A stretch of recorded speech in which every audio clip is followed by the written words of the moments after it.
Doctor Sujan Das, MD medicine. তো আপনার তো বুকে একটা সমস্যা ছিল, চিনচিন করে ব্যথা হচ্ছিল, যার জন্য আপনি মাঝে মধ্যে এমন হতো কি মাথা ঘুরে পড়ে যাবো, কখনো পড়ে যাননি, এই একটা সমস্যা নিয়ে আমার কাছে এসেছিলেন 26শে মার্চ রাত্রে 2 মাস। আর 26শে মার্চের ঠিক এক সপ্তাহ আগে, যদি আমি ভুল না হয়, আপনার বাবা মা কেউ একজন, বাবা বা দাদা একসঙ্গে মনে হয় মারা গেছিল, মা আর দাদা মারা গেছিল, সেটা এক সপ্তাহ আগে। তো আপনি এবং আপনার যে বন্ধুরা বা আত্মীয় স্বজন ছিল সবাই ভেবেছিলেন কি যে হয়তো মারা গেছে, ওই জন্য আপনার হয়তো একটা প্যানিক অ্যাটাক হচ্ছে, একটা ওই জন্য আপনার হয়তো বুকটা ধরপড় করছে, ব্যথা হচ্ছে, এগুলো আপনি ভাবছিলেন। কিন্তু আপনার বুকে পরীক্ষা নিরীক্ষা করে আমি সন্দেহ করেছিলাম যে আপনার একটা হার্টের ভালভের সমস্যা বেরোবে। এটা ছোটবেলায় আপনার তাই জন্য নিলাম জ্বর এবং জয়েন্টে ব্যথার একটা সমস্যা আপনার হয়েছিল। ওই মুহূর্তে আপনি চিকিৎসা হয়তো লোকাল ডাক্তার দিয়ে করেছিলেন আরএমপির মাধ্যমে, যেটাই আছে।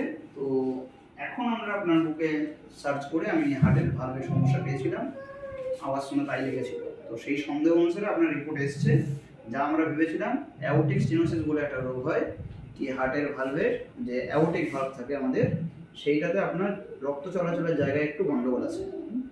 তো এই জিনিসটা এখন এমন অবস্থা একটা আছে যেটা এখনো পর্যন্ত ট্রিটেবল কন্ডিশনে আছে, আপনার চিন্তা নেই।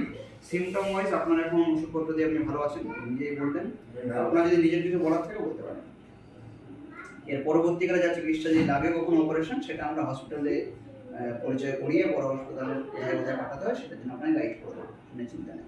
আপনার নিজের আমার এখানে এটা ওইটা যেটা হয়েছিল ওই নিঃশ্বাসের প্রবলেম, রাত্রে 2 মাস যেত সময়তে, তো ওইটা আমরা আপনার যে দিয়েছিলেন এটা খেয়ে আমার বুকের ব্যথা একটু কমেছে, হালকা আছে, হালকা আছে, কমেছে। মাথা ঘোরাটা একদমই নেই, মাথা ঘোরাটা একদমই গেছে, কিন্তু রাত্রে সময় সময় কয়েকদিন একটু একটু প্রবলেম হয়নি, সে কিন্তু ওটা সম্পূর্ণ খেলে ভালো হয়েছে আমাদের। তাই হ্যাঁ, আপনি সুস্থ থাকবেন, চিন্তা নেই।